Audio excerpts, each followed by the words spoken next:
So luckily we've got the first cool morning we've had in the Peak District for quite a while to show you a really nice new warm jacket from Rab. This is the Cirrus Ultra.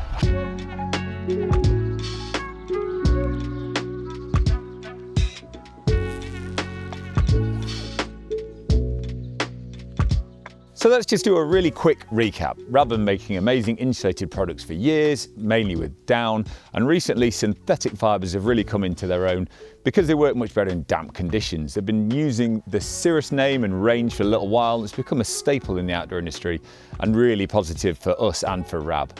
Now this latest iteration is just a great step forward in that era. So as I'm sure you all know, down has the most amazing properties in terms of the compressibility and the warmth it can offer in jackets, sleeping bags, etc. And Rab have used that from the start. However, we're in the UK.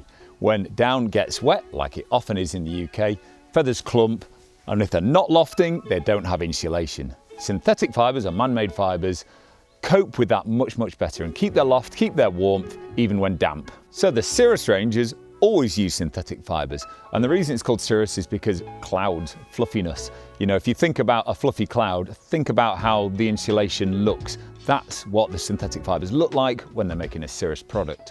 And if you didn't know, Cirrus is a type of cloud. So personally, I've always been more of a fan of synthetic fibre jackets than I have down jackets. A lot of the things I do are in damp conditions, especially Scottish winter climbing, bouldering in the Peak District. Often you might end up chucking your jacket on the floor. And even though it's not raining, there's an amazing amount of humidity in our atmosphere and things do get damp and soggy, and down jackets will then lose their loft. So synthetic is great.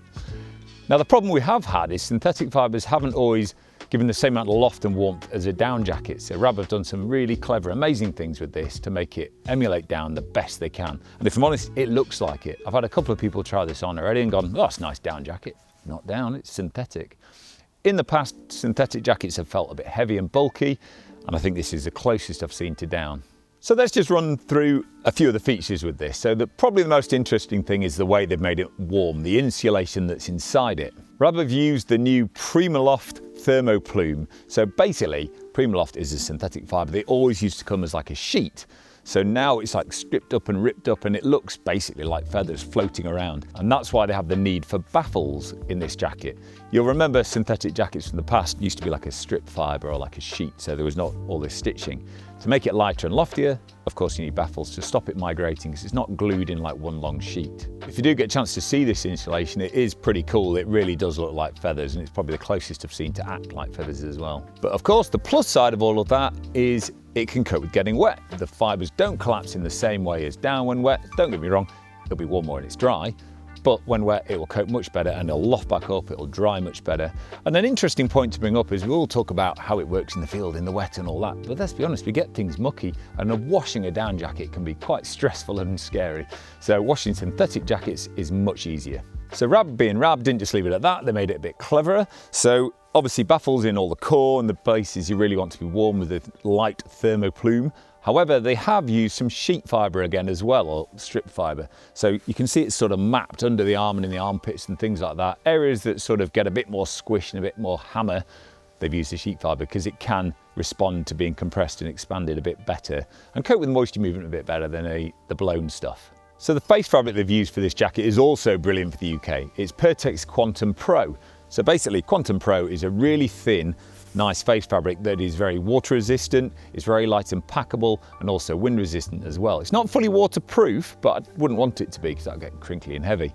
But why that's so important is it's a really light face fabric which gives the insulation chance to loft. If it was a heavy, durable, burly thing, it would flatten it all and it would be colder, and of course it would be heavier.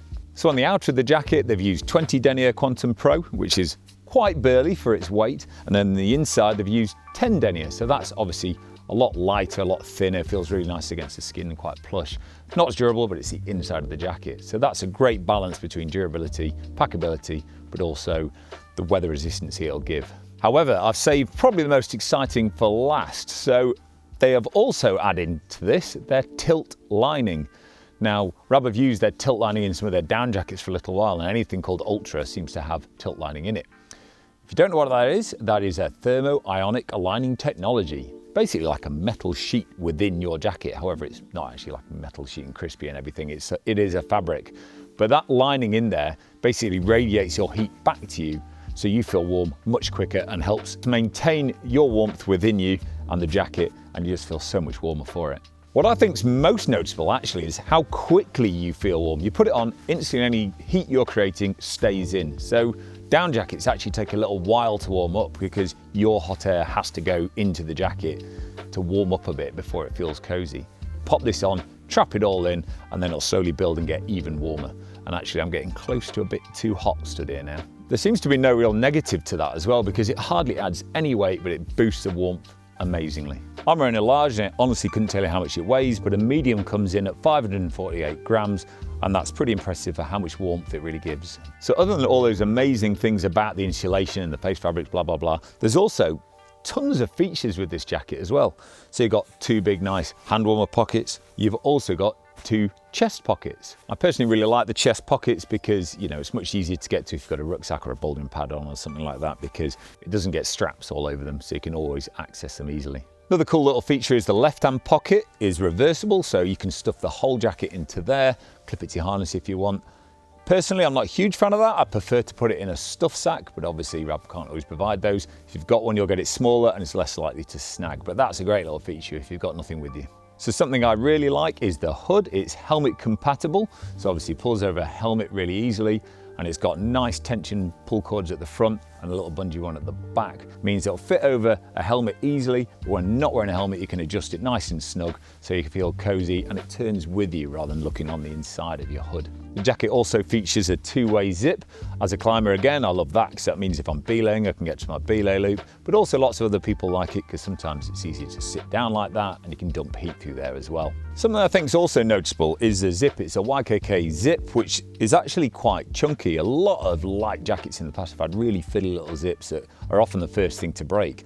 So this is quite chunky, and it's got those brilliant teeth that if one of those broke out for whatever reason, you can actually bust past through it and you can always get your jacket on even if your zip looks like it might be failing. And that's quite important when it's cold, wet and horrible. Another nice little feature as well is the fact that the elasticated cuffs are folded back on themselves, and that means that all the insulation can come right down to the end of the arm and keep you as warm as you possibly can for as far as you possibly can. So I do think this jacket is going to appeal to a lot of people because I'm a climber and I like the idea of going bouldering in it, and I can chuck it on the floor and treat it a bit meaner than I would a down jacket.